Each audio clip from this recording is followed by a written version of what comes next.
Hi, I'm Cesar Alvarez, and welcome to Ask Me Anything. Today I'll be answering 3 questions sent in from readers. The first question is, somebody wants to know about my trading. What kind of strategies do I trade? Whether long-term, short-term, what kind of instruments do I trade? So about 80% of my money is in a dual momentum ETF rotational strategy. This is my safer money, so it's not very aggressive. It trades ETFs. It has a typical hold period, I'd say about 9 months or so. A very simple strategy. Like I said, that's where I keep a good portion of my trading account. Then I have my, what I call my real trading account, where this is where I get to have fun. This is where I trade about 4 strategies. One of them, of course, is a mean reversion strategy. It trades Russell 1000 stocks. It has a market timing component, so it's only in the market during quiet bull markets. And that one I've been trading for quite some time. Another strategy is a S&P 100 strategy. That one, I've only been trading for about a year now. That one's been doing quite well for me, given the current market conditions, no huge surprise. That one is part mean reversion and part momentum. Has a couple little interesting tricks on it that I've discovered to try and make things a little bit different from the typical strategies. A new one that I'm all excited about is a ETF shorting strategy. And that one I've only been trading for about 6 months or so. I'm really excited to be back into shorting. I used to short stocks, and I've written a couple posts about that, about the dangers of that, and like I said, getting into a 50% or 100% losing on a short strategy is no fun at all. So that is that. And then lastly, I'm currently working on trying to find an ETF trend following strategy. I will probably be doing some posts on my current research on that. I've been spending a lot of time recently, probably the last year or two, looking on the trend following side. That is even though I haven't found anything yet to trade, that is definitely something I am looking for. It's my holy grail. I think my expectations have been too high and I need to reset them. So we'll see what comes of that over the next, hopefully, couple months. The next question wanted to do, why don't I manage money? As traders, I think this is a common thing that we all want. I know I did when I first started trading, 20 years ago. It's like, ooh, wouldn't it be great to manage money and then eventually open up your own hedge fund and do the 2 and 20? I think we all would love to do that. I know I did.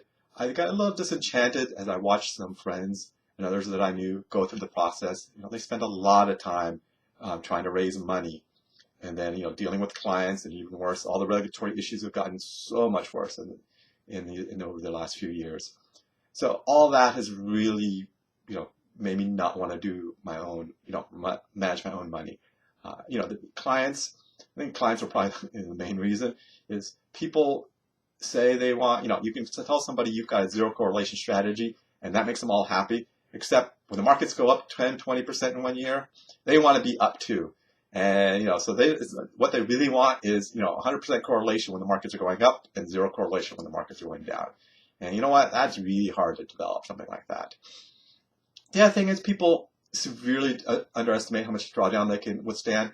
Often I'll get people to say, I can, take 15 or 20% drawdown. In reality, they can only handle 10%. Most people can only handle about half of what they say before they start to panic and whether their strategy or whatever they're trading is really working. And honestly, you have to be able to handle probably 25% more than any back test has ever said. So that, all those methods, all those reasons are why I'm not, I don't manage money. Last question is, what books do I recommend? And I have several books here that I recommend. So let's take a look at the first one. Of course, one of my books, this is probably the one I recommend the most from the things I've done, short-term trading strategies that work. This is one that gives you a good idea of mean reversion ideas and just lots of good little ideas in here. And Howard Bandy is one of my favorite persons for books. He's written lots of really good ones. This Quantitative Trading Systems is a good one, but he's done a lot. If you're looking to learn AmiBroker, he's done some good AmiBrokers. He's covered a lot of great topics, and I highly recommend all his books. I have probably, 6 of them on my shelf right now. I don't know how many I've got. How many he's done. I've got most of them. And then I'm really big into psychology books. In particular, people just don't understand or appreciate, even if you're a quant trader, there's still a lot of emotions. You have to understand psychology. So, I'm always reading psychology books. I probably read more psychology books than I do reading trading books, if you can believe that. 2 of my favorites are Thinking Fast and Slow by Daniel Kahneman. So that's a really good one. And then probably my favorite, the one I've probably read several times, is Predictable Irrationality by Daniel Ariely. He's got some great books, and this is my favorite. Probably read this 3 times or so, and due to read it again. I like keeping this one fresh. So those are answers for the questions sent in. If you have anything you would like me to answer, you can send them in. Either email me if you got my email, use my contact form on my website, put a question down below in the comments, and I will see about getting to it. Thank you. Bye-bye.